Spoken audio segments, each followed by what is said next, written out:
que sí le interesa el estudio, ¿verdad? De que es importante, ¿sí? Muy bien. ¿Sí? Dígame cuándo comenzamos. Muy bien. Cuando uno ingresa a un instituto bíblico, lo primero que necesitamos tener es una predisposición. La predisposición de aprender, a veces sobre lo aprendido, la disposición, la apertura para aprender cosas nuevas y tener que reorganizar algunas cosas en nuestra cabeza, o que la aprendimos a destiempo o no la aprendimos bien. Pero también uno tiene un peligro, ¿no? Cuando ingresa en un instituto bíblico, de pensar de que como que está en otro nivel, como que los demás hermanos son pobrecitos porque ellos no saben nada y yo lo sé todo. Olvídese de eso, porque al Señor le encanta nuestra humildad, nuestra sencillez, y Él va a utilizarnos cuando conservemos esa sencillez, ¿no? A pesar del conocimiento, ¿sí? Nuestras clases van a ser participativas. Yo voy a ir viendo algunas caras y como algunos saben, soy terapeuta y mi especialidad es poder leer rostros. Para eso me pagan, me llevan a un lugar donde se van a tomar decisiones, y si así esté hablando un chino, un japonés o quien sea, yo me detengo en la cara para saber si están mintiendo o si no, o qué está pasando con la persona, ¿verdad? Entonces, por lo mismo voy a saber quién entendió el punto y quién no, ¿verdad? Así que no tenga temor de preguntar. Vamos a responder las preguntas si las conocemos, si las sabemos, y si no las conocemos, lo que vamos a decir es: la próxima clase le respondo, ¿sí? No lo sé ahora, o para dar una respuesta parcial o equivocada, mejor nos esperamos, ¿sí? Todos estamos aprendiendo, ¿sí? Y yo espero aprender mucho de ustedes. Este instituto tiene también el interés de crear la investigación bíblica en ustedes, ir al texto bíblico, pero ir un poco más allá, ir a investigar el tema en profundidad. Así que muchos de los materiales que ustedes van a recibir los van a poder imprimir para tenerlos en papel, o lo van a poder ver en tabletas o en sus computadoras, y entonces van a poder ir investigando y sacando sus propias conclusiones. Una persona no es sabia porque conozca todo, sino es sabia porque conoce dónde encontrar lo que necesita, ¿sí?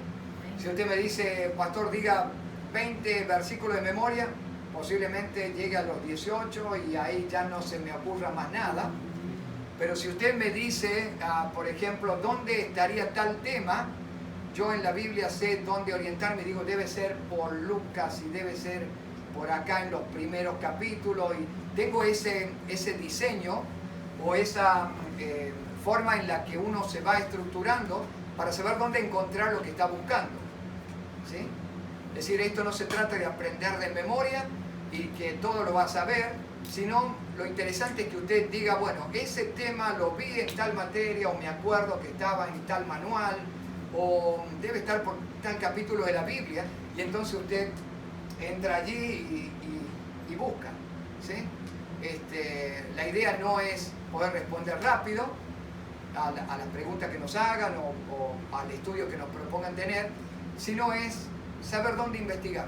Ese es el principal objetivo, ¿sí?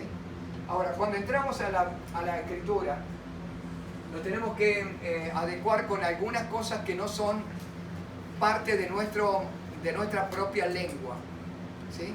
Nosotros vamos a ingresar esta materia es del Nuevo Testamento, una introducción al Nuevo Testamento, pero como es la primera clase, estamos entrando dentro de un libro que ha sido escrito en un idioma muy diferente al nuestro. Y si usted tiene problemas para aprender inglés o le ha ido costando aprender inglés, se habrá dado cuenta que no se puede hablar inglés y traducir palabra por palabra. a veces usted tiene que traducir la idea simplemente, o la cantidad de palabras que usted utiliza para una frase no es la misma cantidad en todos los idiomas, ¿verdad que no? A veces simplemente una expresión puede decir muchas cosas, y cuando usted lo traduce a otro idioma, tiene que tratar de que la persona interprete lo que se está diciendo. Entonces, en el caso del escrito bíblico, nosotros nos encontramos con idiomas como el arameo, el hebreo clásico y el hebreo griego clásico y el griego koiné. Son porciones, digamos, de la escritura en distintos idiomas que para traducirlos a nosotros y poder encontrar la fuente, lo que realmente se quiso decir, tenemos que comprender el tiempo en que fue escrito, el escenario, lo que estaba pasando, el autor mismo, porque todo obedece a una época, a un momento, en un tiempo, ¿verdad?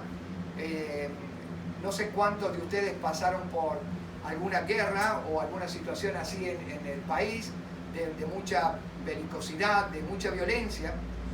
Seguramente en ese tiempo de su país hay expresiones que surgieron, expresiones que son propias de ese momento, ¿sí? Nosotros hablamos en Argentina del tarifazo, y si yo le digo es culpa del tarifazo, usted quizás es de otro país, no sabe de qué le estoy hablando, ¿verdad?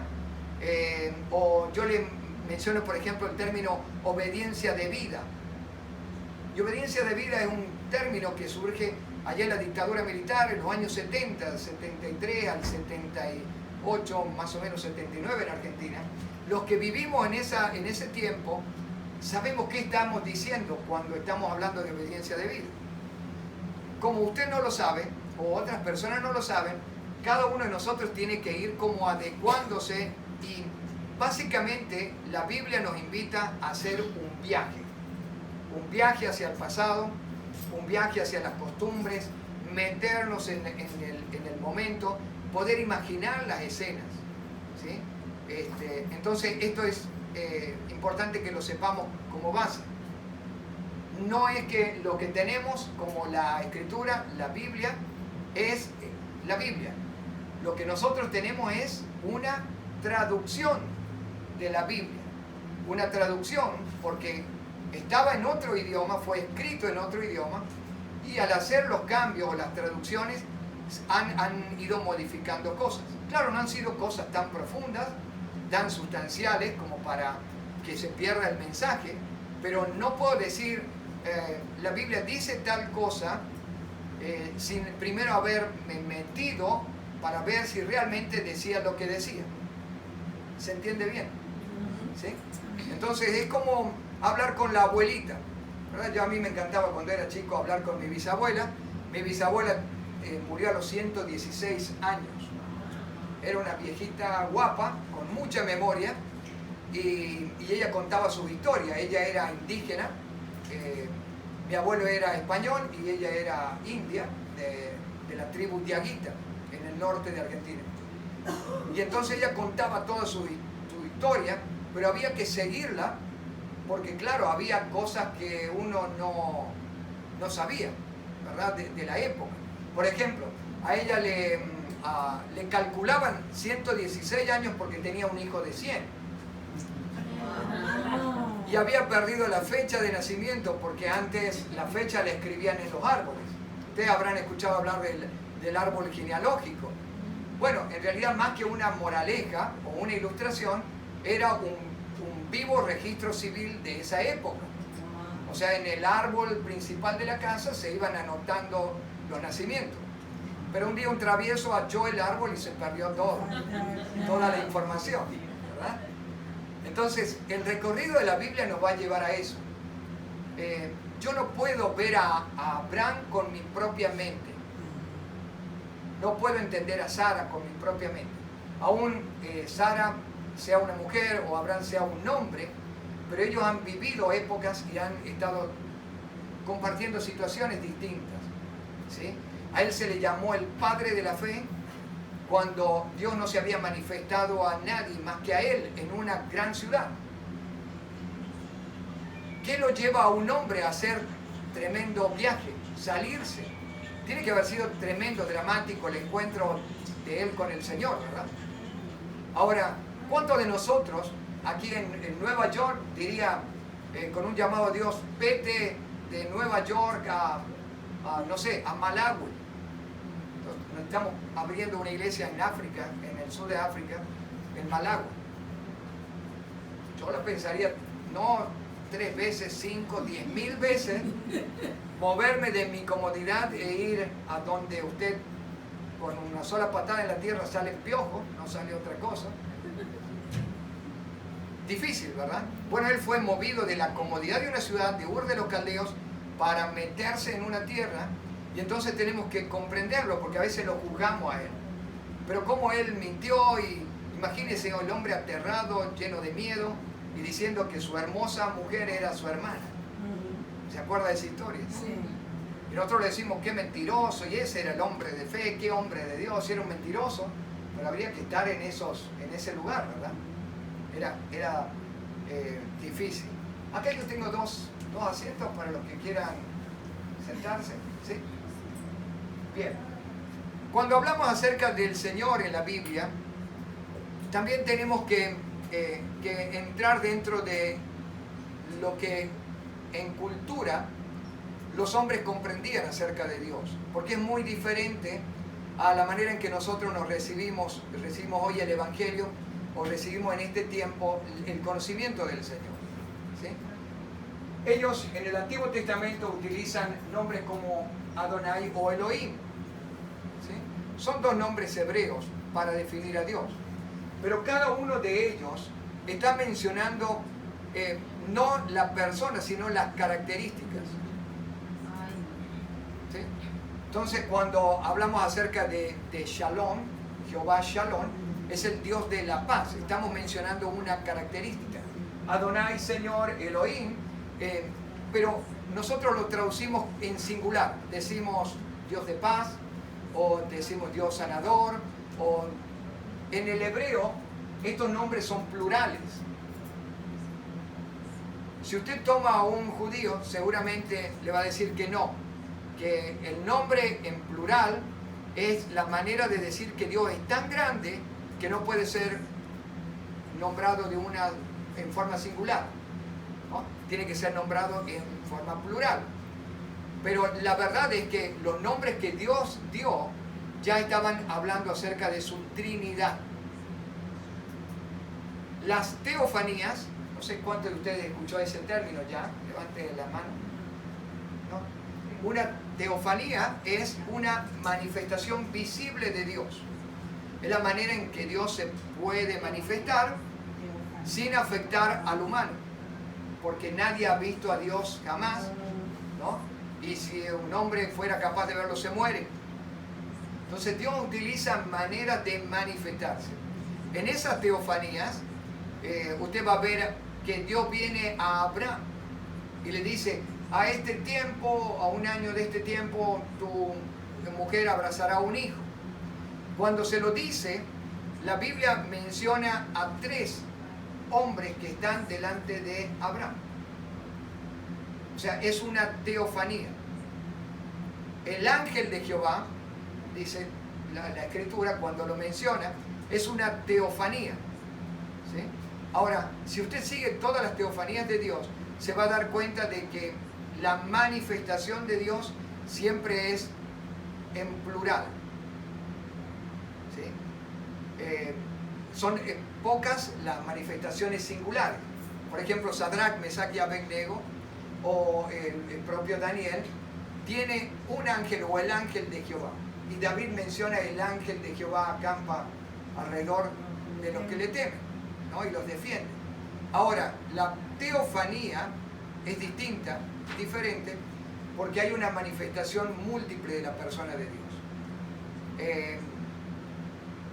Podemos dar varios ejemplos, pero no me quiero detener ahora en eso. Basta que lo entienda, de que la zarza en el desierto, por ejemplo, que se enciende, es una manifestación o una teofanía de Dios.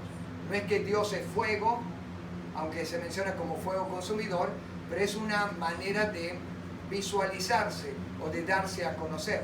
La nube en el desierto, la columna de fuego, la roca que manda agua, ¿sí? Bueno, son manifestaciones de Dios.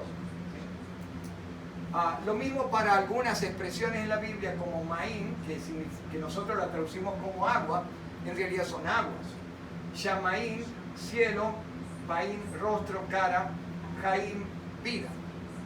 Todo esto es plural, o sea, los nombres que se dan en hebreo siempre son plurales. Y entonces tenemos otra interpretación, porque cuando dice no verán mi rostro, ¿sí? Nosotros pensamos que el rostro en función de una fotografía, ¿verdad? Le saco una foto y ese es usted, pero ese no es usted.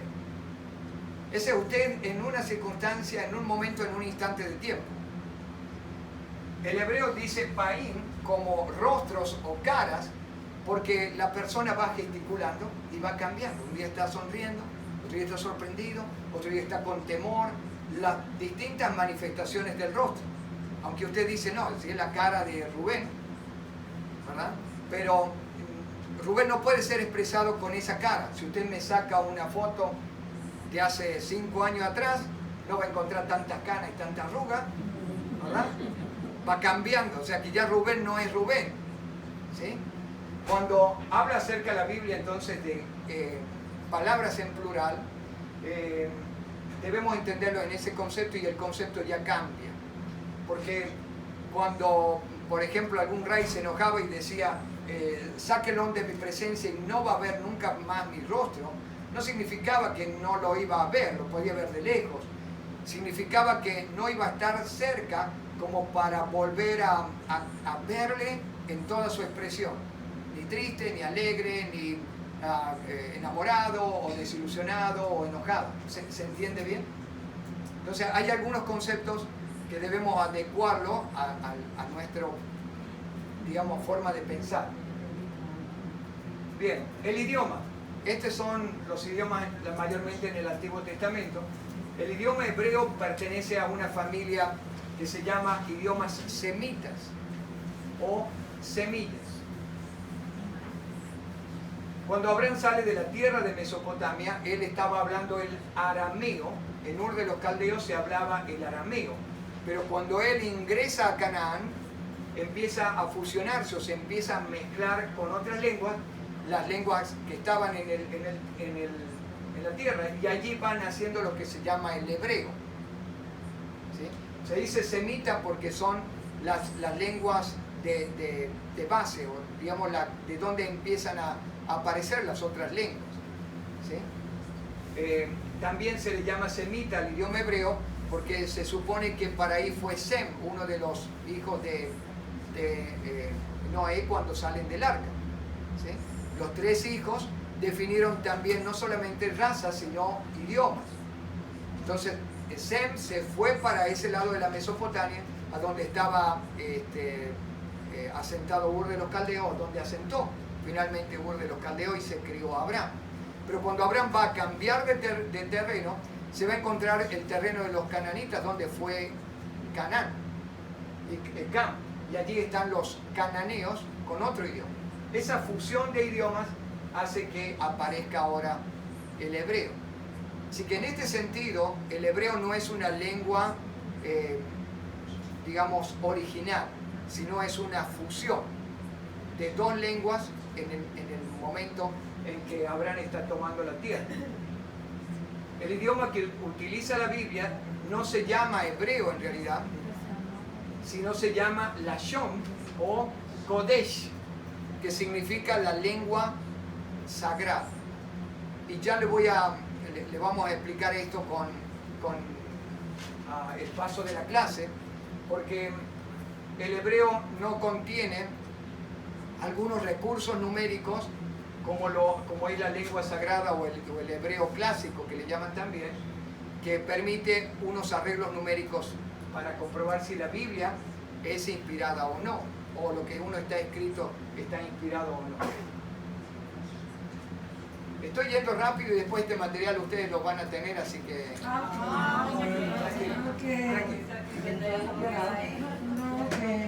Yo por $400 el apunte hago cualquier cosa.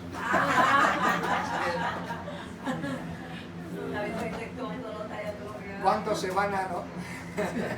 Empezaron a... Yo sigo escribiendo, ¿verdad? Bueno, el alfabeto hebreo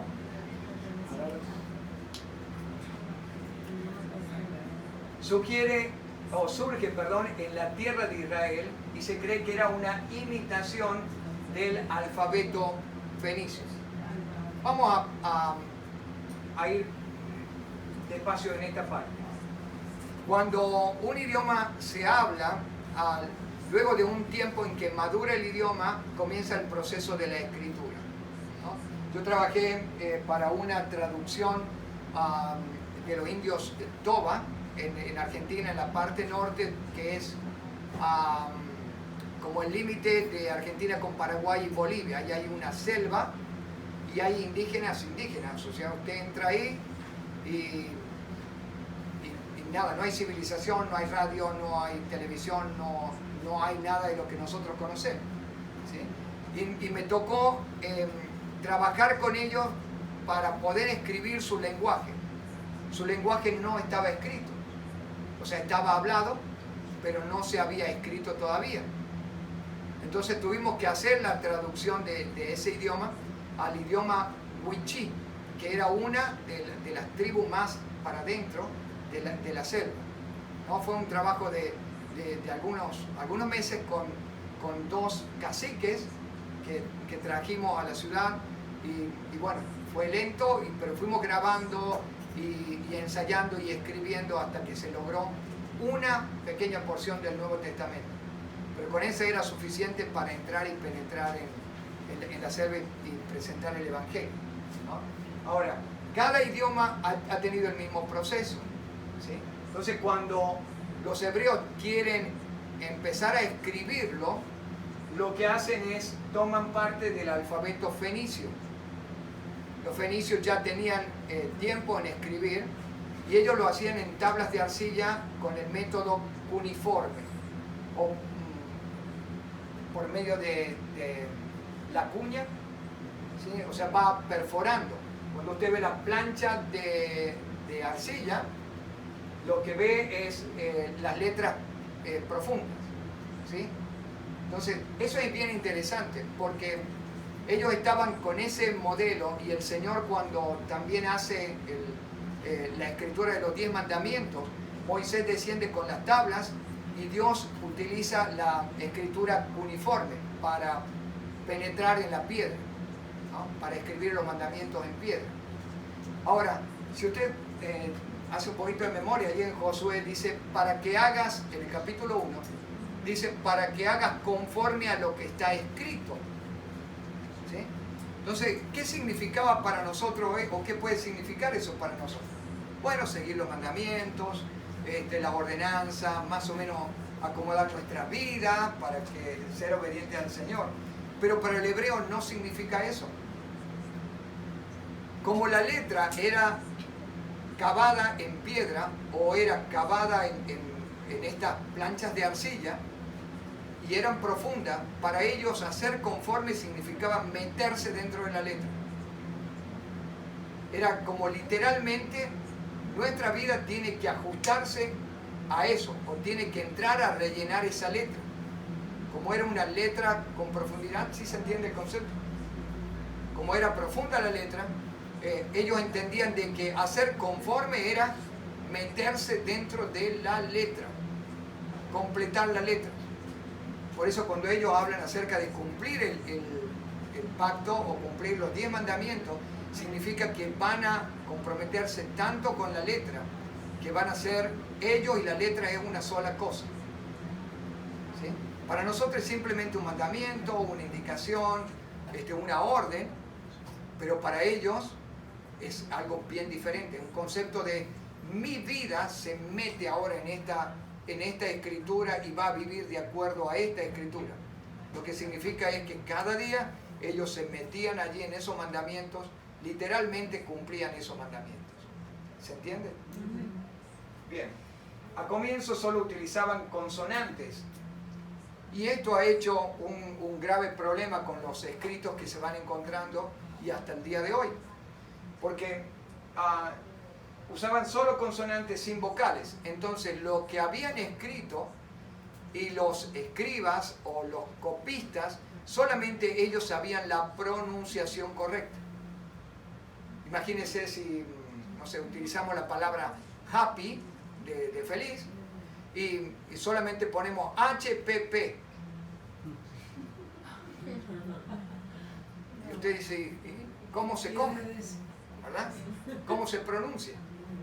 Bueno, esto es lo que fue pasando, al punto de que a eso habría que sumarle también que ellos tenían tanto temor de Dios que no querían pronunciar el nombre. No darás mi nombre o pronunciarás mi nombre en vano. Entonces, cuando llegaban allí, cuando llegaban a la Escritura para pronunciar el nombre de Dios, que ahora conocemos que más o menos puede sonar a Yahweh o Yahvé, ¿sí? Más o menos, esa sería la fonética, pero eso es algo que no estamos totalmente seguros, porque ellos utilizaron y siguen utilizando las consonantes y se fue perdiendo la pronunciación, ¿sí? Luego aparecieron las vocales, pero recién en el siglo VIII o en el siglo IX, con el objeto de tener más certeza en la lectura. Pero, a ver, ¿por qué ellos no tenían que ingresar vocales? Ellos no podían afectar el escrito bíblico, porque cada letra en el idioma hebreo se le adjudica un valor numérico. Entonces, para comprobar que algo era divinamente inspirado, ellos contaban el valor de cada letra. Y ya vamos a ver, por medio del ejercicio que ellos hacían, cómo podían descubrir si era sagrado o no, si era inspirado o no. Si ellos tenían consonante y empezaban a poner letras vocales y agregaban vocales que no correspondían o las mismas vocales, ya cambiaban el valor numérico del escrito. Entonces ya no era sagrado. ¿Se entiende? O sea, para eso lo que hicieron es empezaron a traducir del hebreo clásico al arameo o a un hebreo más popular, donde ellos se permitían únicamente para el uso de la interpretación, únicamente para el uso de la lectura, pero no era, y ellos sabían que no era el escrito sagrado. ¿Sí? Un periodo florecente del idioma fue hacia el año 587 a.C. y bíblicamente se ubica desde el tiempo de Josué hasta el exilio a Babilonia. ¿Sí? En el exilio vuelve a empezar una mezcla allí con los otros idiomas. Bien, el idioma bíblico consta de 8.000 vocablos. Eso es originalmente, 8.000 letras distintas, palabras distintas. Actualmente el idioma ya tiene 66.000. Se ha ido agregando en el paso del tiempo, ¿verdad? Ahora, actualmente los hebreos lo que hacen para recuperar el idioma original es utilizar la palabra de raíz. Por ejemplo, usan la palabra mahsher para computadora, porque mahsher es pensar. ¿Sí?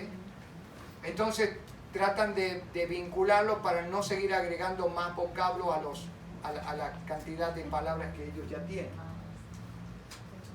La escritura en principio era sobre piedra, no había espacio entre una palabra y otra. Entonces cuando usted lee un escrito, como van a tener algunos modelos de escritura hebrea, lo que van a ver es palabra, una pegada al lado de la otra, las letras pegadas una al lado de la otra. ¿Sí? Y también luego se escribe en arcilla y papiro y fue evolucionando hasta que fue ganando en los espacios. Pero ahora, esta importancia de adjudicar letras o de tener tanta prudencia para la utilización de letras de acuerdo al original, tiene que ver con que estamos hablando de algo inspirado, con un valor numérico. cada letra con un valor numérico. Ya lo van a entender cuando pasemos al tema de los 7. Pero por eso la escritura cierra Apocalipsis, dice, maldito aquel que agregare una tilde, una coma. Porque la tilde, la coma, un punto, significaba agregar un valor numérico que hacía nula todo el escrito sagrado. Perdía el valor. Si un escribiente, un escriba, estaba copiando un libro y por error saltaba una pequeñísima gota allí en el escrito, tenía que romper todo y volver a escribir todo de nuevo. Ese cuidado no era solamente una cosa de esquizofrenia de los pobres escribas, que estaban así enloquecidos por hacerlo perfecto o una perfección, sino que ellos no podían permitirse una copia del original que no fuera exactamente igual al original. Y gracias a eso nosotros hoy tenemos originales en el día de hoy. Si ellos hubieran sido descuidados como nosotros, ya no importa, total, se entiende, hasta ahora no tenemos nada, ¿verdad? Así que gracias a esa meticulación de ellos, hoy tenemos un buen escrito. La escritura en hebreo se hace de derecha a izquierda y de arriba para abajo. Y esto es por el tema de los rollos, ¿sí? Nosotros escribimos al revés, de izquierda a derecha, de arriba para abajo, ¿sí?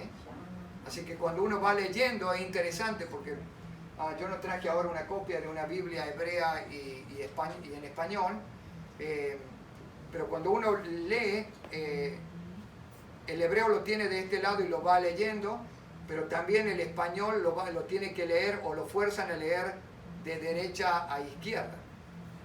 ¿Sí?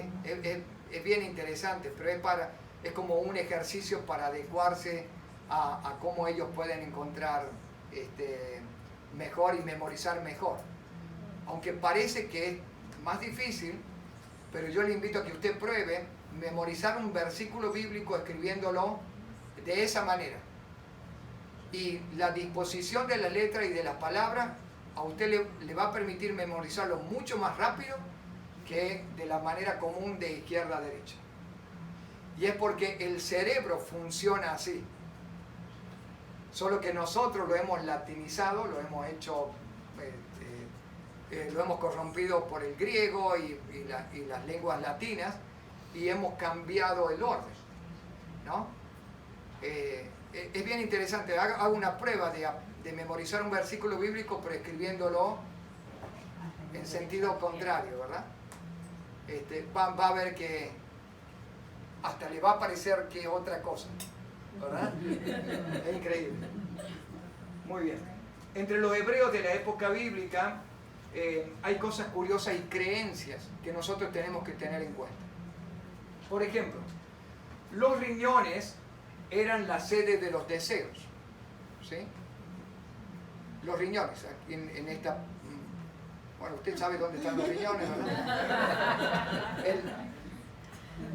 En Argentina, no sé si alguno de ustedes lo alcanzó a ver, era muy popular un cómico que se llamaba Carlitos Balá.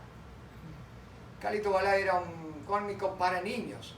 Entonces él cualquier cosa decía riñones. Y a uno que se crió ahí chiquito viendo, pensaba que los riñones estaban en la cabeza. Por eso le dije, ¿usted sabe dónde están los riñones? Porque él decía riñones. Claro, él decía riñones porque él era judío. Y él pensaba que los deseos, los pensamientos estaban ahí en los riñones. Claro, él aprendió después que estaban en la cabeza y se tocaba diciendo riñones, ¿no? El corazón también como sede de pensamientos, ¿sí? Y ahora, ellos ubican el corazón en un lugar muy distinto a nosotros. Nosotros ya sabemos dónde anatómicamente o fisiológicamente está el corazón. Pero ellos lo ubicaban en la boca del estómago, ¿sí? Porque toda expresión fuerte, emocional, a usted le surge en el estómago, ¿verdad? Si es una tensión, una presión, un momento así difícil, usted automáticamente ciñe el estómago y guarda ahí como que contiene algo, ¿no? Una presión. Las mismas expresiones surgen cuando, por ejemplo, está enamorado. Uno le hace estómago ahí, ¿verdad? Y se pone tonto, ¿verdad? Y que la mariposita y no sé qué. Por lo mismo, porque la mayoría de las expresiones emocionales tienen que ver con el estómago, ellos pensaban que el alma y el centro del hombre estaría en el estómago. Esa creencia le hace a ellos lavarse las manos 7 o más veces.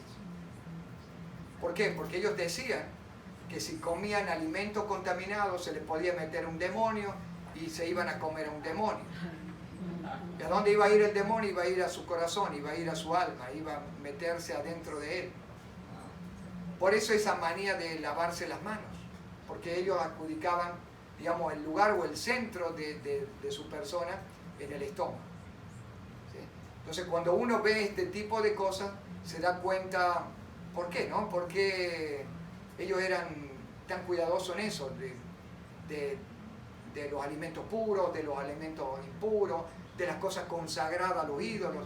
¿Se acuerda que ahí en el libro de los Hechos también se le pide a la iglesia, a los gentiles, que traten de abstenerse de lo sacrificado a los ídolos?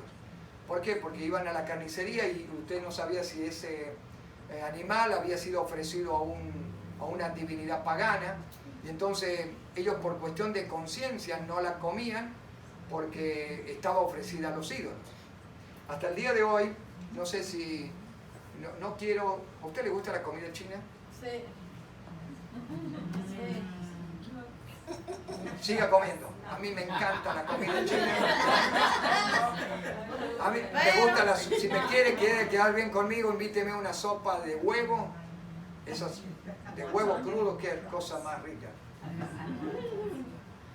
En los restaurantes chinos, no en todos, pero en restaurantes chinos, ellos tienen un Buda que está justo a la puerta de salida de la cocina. Entonces viene el mozo y él, si usted le presta atención, él lo va a mecer al alimento antes de llevárselo, porque se lo está consagrando a Don Buda. Pero usted no se preocupe.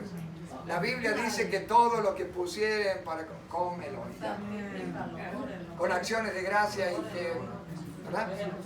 Y el Señor también dijo que no lo que entra en el hombre contamina al hombre, sino lo que sale del hombre, ¿verdad? Lo que entra en el hombre se va por la letrina.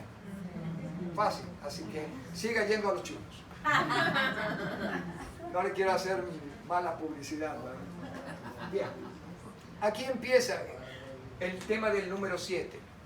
Por alguna razón Dios lo ha querido hacer así, el Señor lo ha querido hacer así, y ha usado el 7 como su número favorito, ¿sí? 7 días de la creación, 7 colores del arco iris, 7 días de la semana, ya dijimos. En el Apocalipsis está lleno de 7, las 7 copas, de la ira, y bueno, una cantidad enorme de 7, y uno se pregunta, o sea, ¿por qué el número 7? ¿No? ¿O por qué está tan comprometido este número? 7 colores del arco iris, 7 son las notas musicales. Fíjese que el proceso de la maduración del niño llega también con el número 7. El niño nace, van a contar 7 días y en el 8º día lo van a circuncidar, porque está maduro para que cuando le corten el prepucio, la sangre se seque o cicatrice prácticamente en segundos, ¿sí? Si lo hicieran antes, el niño capaz que termina yéndose en sangre, ¿sí? O sea, lo mismo las enfermedades, los virus, todos tienen un proceso de 7 días, ¿sí? Nosotros vamos cambiando la piel, usted me ve hoy y dentro de una semana ya no soy yo, porque aunque no sea serpiente, cambio el cuero, en 7 días ya no es el mismo cuero, ¿verdad? Hay un proceso, hay un cambio. Puede venir más nuevo. Vamos a sacar cuero viejo. Esa prueba del número 7, ellos lo empezaron a hacer los escribas, porque se dieron cuenta de que era primero un fenómeno extraordinario que en el día de hoy no se podría lograr. La manera en que Dios escribió y que hizo a los hombres para que escribieran, se van dando algunos arreglos con el número 7 que en el día de hoy usted no lo puede hacer. Con toda la tecnología, con todas las computadoras que hay, con todo lo avanzado, no se podría lograr. Pero eso nos dice que no es producto de una débil mente humana, ¿sí? Y estos fenómenos numéricos es lo que vamos a ver. Tanto en griego como en hebreo pasa esto. El número 7 se halla en el universo entero. Una misteriosa ley de los 7 puede ser notada en la incubación también de los huevos, ¿sí? Son múltiplos de 7. Un pollito nace a los 28 días. ¿Ah? 4 por 7, 28. Claro, un múltiplo de 7. ¿Sí? Y todos los procesos que usted quiera en la vida va a tener el número 7. Lo que indica es la marca de Dios. O sea, el hombre no puede escaparse de que está marcado por Dios por todas partes, ¿no? Bien, desarrollo de las enfermedades, la renovación del cuerpo humano cuando sufre herida, etc. Bien, ahora vamos a la parte bíblica. Los escépticos pueden decir que simple coincidencia, pero fíjese, después de que yo le cuente esto, si va a haber coincidencia o es simplemente una historia para niños. La composición es 3, el número de la deidad, ¿sí? Dios Padre, Hijo y Espíritu Santo, y 4 que aparece en la naturaleza. O sea, el número 7 está siempre relacionado con las cosas de la tierra, no con las cosas del cielo, ¿sí? En el cielo cambian, Dios utiliza otro número. Lo que está demostrando es que el Creador ha querido poner su sello aquí, y es para nosotros. Esta revelación o el encuentro con el número 7 en muchas cosas tiene que ver con lo que Él quiere mostrarse para nosotros. El 7 simboliza la omnipotencia, la omnipresencia y la omnisciencia de Dios en toda la creación. Bien, fíjese esto, algunas maravillas que se encontraron. Cada 7 letras en el Pentateuco se forma la palabra Yahweh, tanto de derecha a izquierda como de izquierda a derecha. Déjemelo explicar. Usted agarra la primera letra del Génesis. Letra, no palabra, letra. Cuenta 1, 2, 3, 4, 5, 6, 7. La primera letra empieza con Y. Estoy diciendo ahora, no en el idioma, sino en esta palabra escrita que tenemos acá como Yahweh, ¿sí? Pero en el hebreo, la palabra Dios, la primera letra va a aparecer a los 7. Cuenta 7 más y va a aparecer la segunda. Cuenta otros 7 y la tercera hasta completar el nombre de Dios. Cuando completa el nombre de Dios, vuelve a empezar de nuevo. Aparece la primera letra de Dios, para nosotros sería la D, cuenta 7 la I, cuenta 7 la O, cuenta 7 la S. Y eso es desde delante para atrás y de atrás para adelante. Ahora, ¿cómo Moisés, escritor del Pentateuco, pudo haber hecho esto? Imposible. Trate de usted de armar una frase que sea coherente, una leyenda, una oración, donde empiece usted con una letra, cuente 7 y aparezca otra, y cuente 7 y aparezca otra, y forme en esa palabra, en esa oración, cada 7 letras, la palabra Dios. Y cuando lo haga del derecho, pruebe que coincida al revés. Imposible.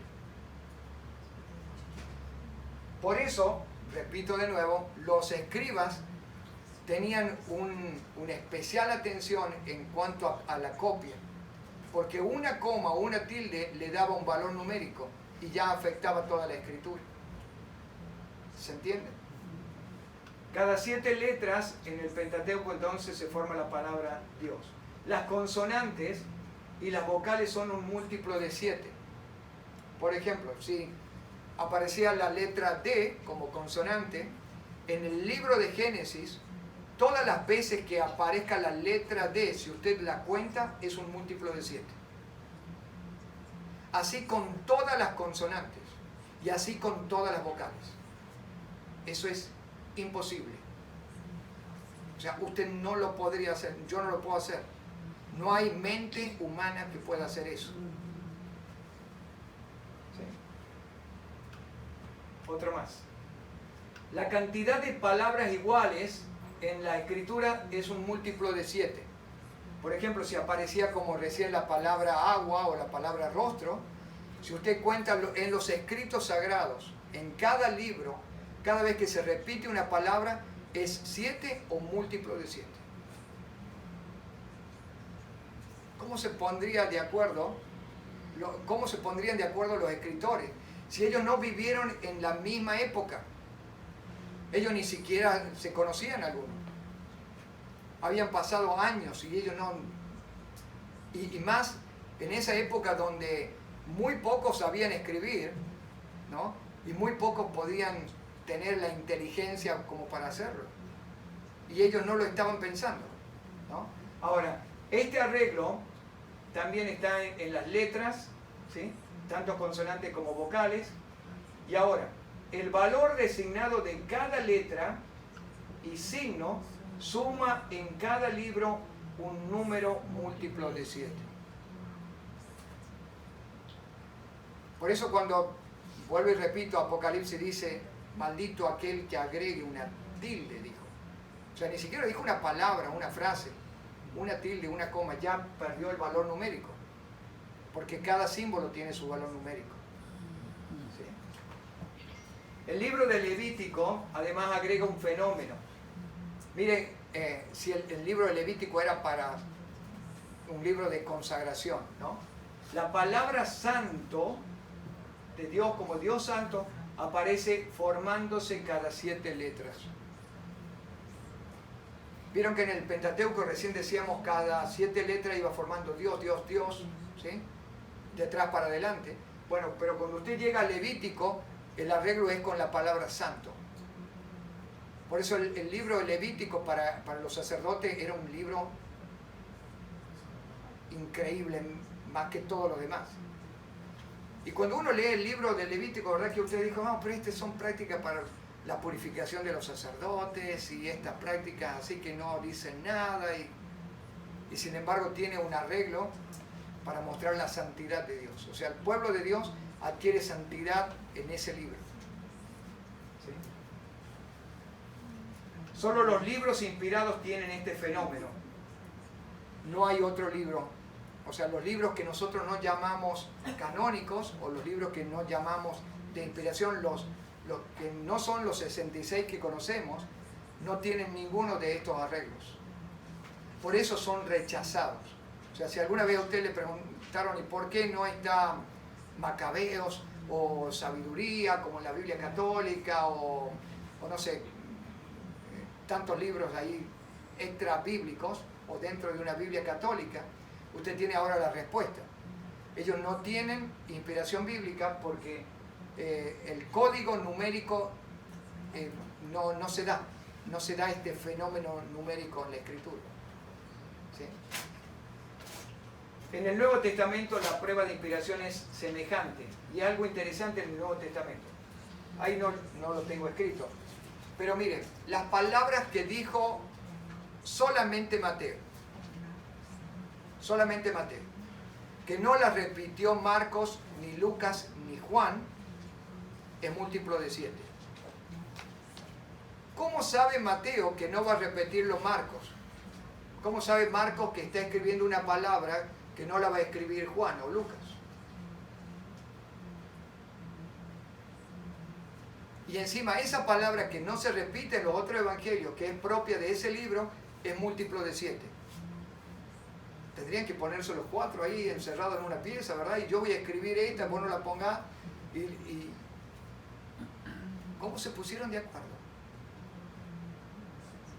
Lo que quiero decir con esto es que nosotros estamos frente no a un libro cualquiera. A mí se me pone la piel de gallina al saber de que estoy tocando algo que es increíble. que vino directamente del cielo. Amén. O sea, no es algo que nosotros podemos decir, ah, no, bueno, porque lo dijo él y ya está, lo dijo Pedro, vaya a saber si... O sea, esto nos debería llevar a un temor de Dios, ¿verdad? Amén. Y saber que nosotros lo podemos contar. Hay otra cosa curiosa y es que las únicas palabras que se pudieron traducir del idioma original a la mayoría de los idiomas de manera exacta son las palabras del Señor Jesucristo.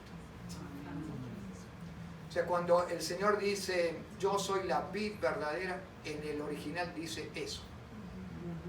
O sea, no pasa lo mismo con las expresiones de Pablo, o de Juan, o de Pedro, o de otro escritor. Cuando usted encuentre, y si tiene una Biblia que aparecen las palabras del Señor marcadas con rojo, usted tenga la plena seguridad que eso es lo que dice. En otras palabras, usted puede escuchar lo que dijo de la propia boca el Señor Jesucristo. Increíble. Con lo otro podemos disentir, ¿verdad? Podemos decir, bueno, Pedro dijo, pero no sé, habría que ver.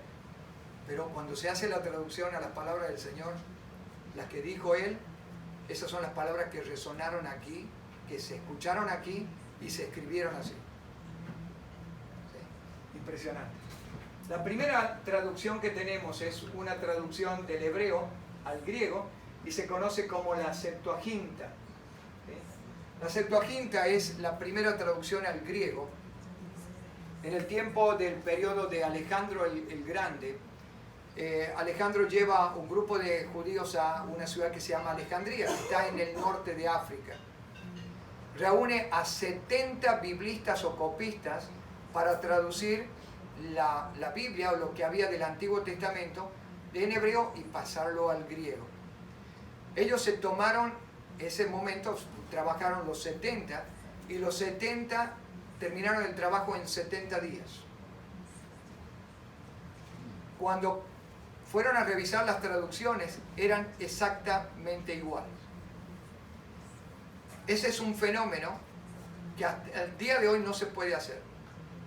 Si yo llevo un par de muchachos, nada más, 2 o 3 muchachos, y le digo, tradúzcanme lo que dijo, y la persona simplemente está hablando en inglés, lo van a traducir de 3 maneras diferentes. Ni siquiera van a poder coincidir en esa traducción.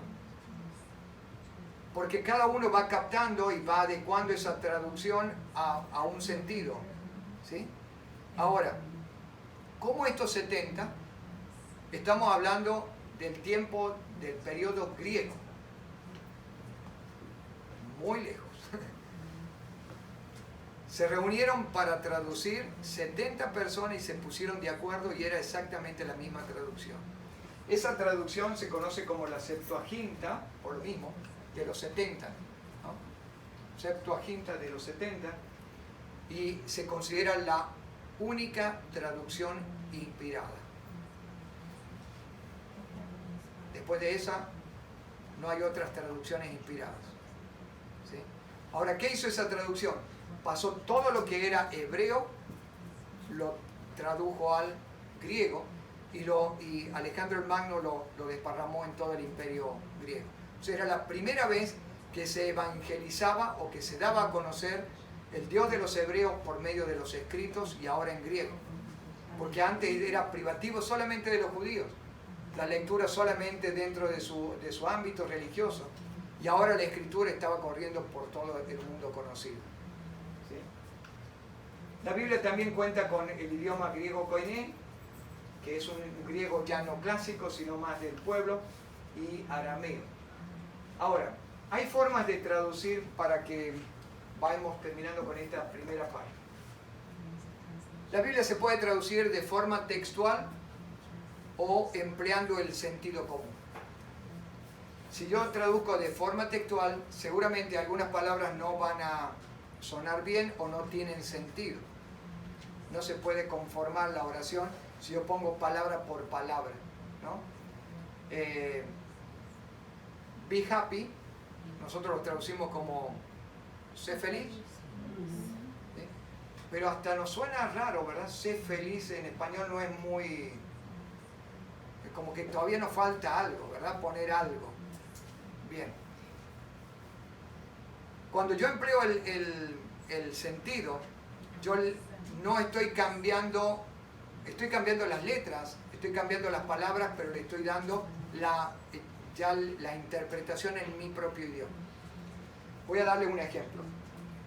El apóstol Pablo dice en Romanos, si tu enemigo tuviere hambre, dale de comer.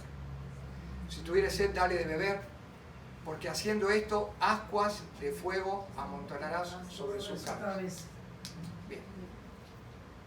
Pregunto, ¿qué significa para usted eso? ¿Cómo lo podría interpretar? ¿Qué son las ascuas?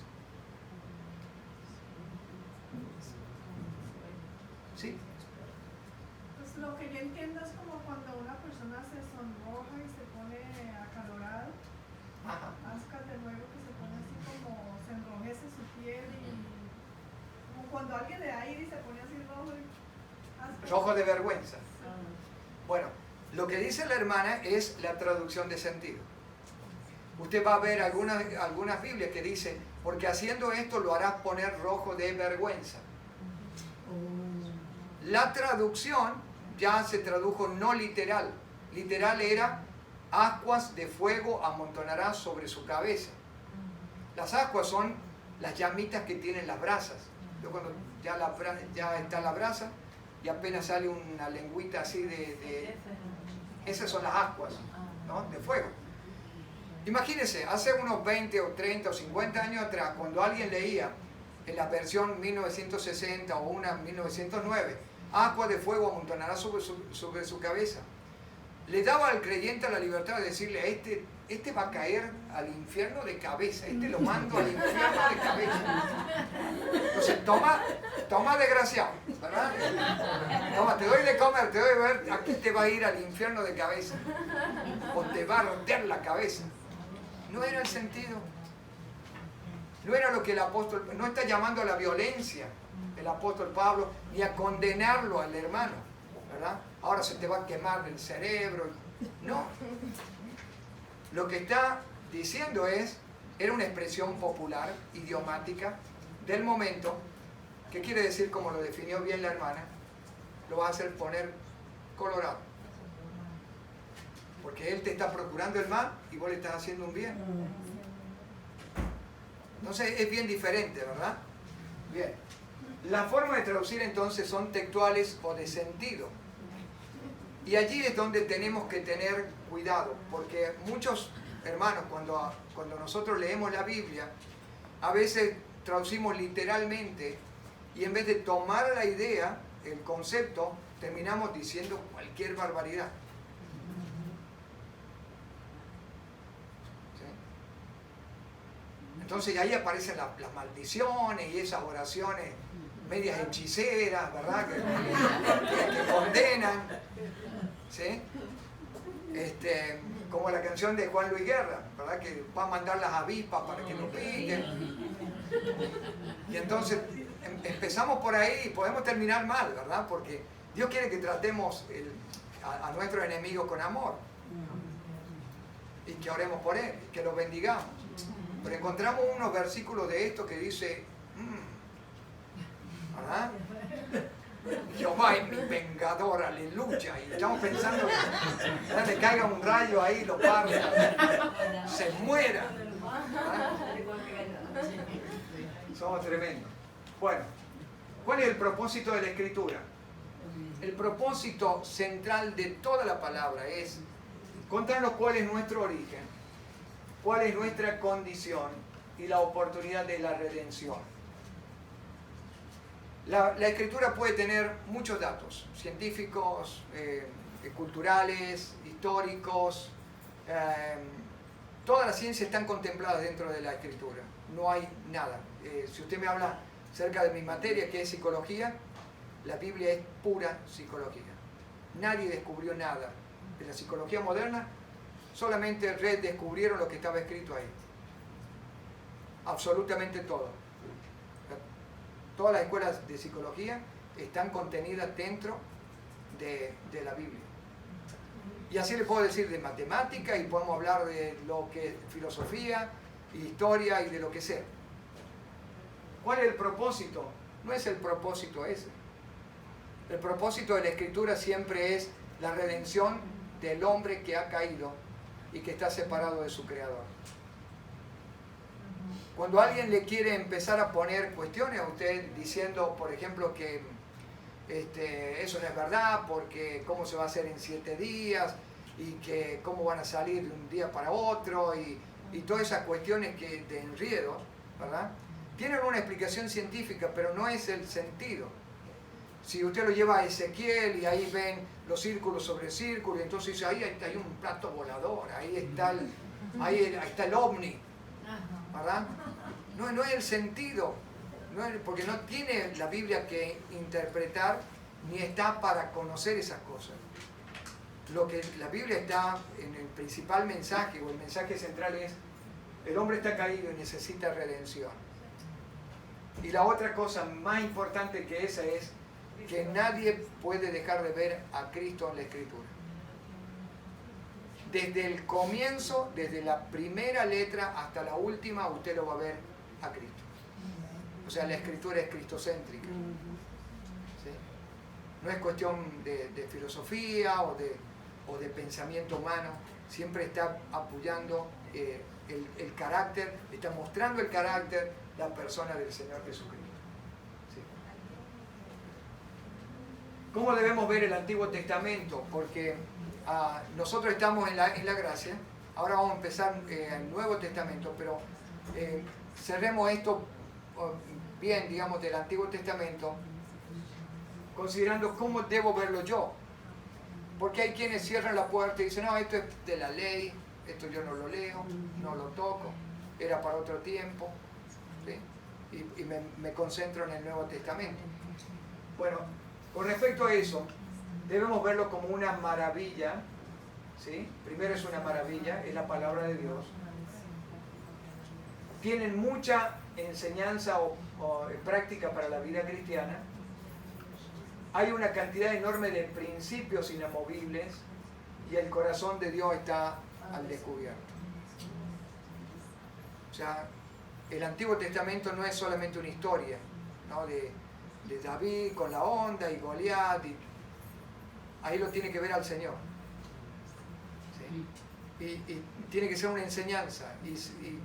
Y Dios la va a utilizar porque ha sido, como hemos visto, una escritura inspirada.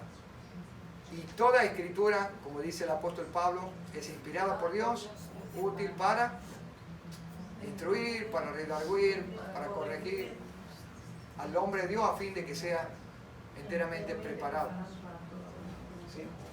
Así que la escritura del Antiguo Testamento no tiene que ser para nada algo que desestimemos. ¿Sí? Tampoco es algo para entusiasmarse y quedarnos ahí en todo el momento, ¿verdad? Y todo nos atrapa al Antiguo Testamento, sino que es el espejo o es la manera en que se va a mostrar en la revelación completa del Nuevo Testamento. Vamos a hacer un pequeño alto, no sé qué hora estamos o en qué tiempo estamos.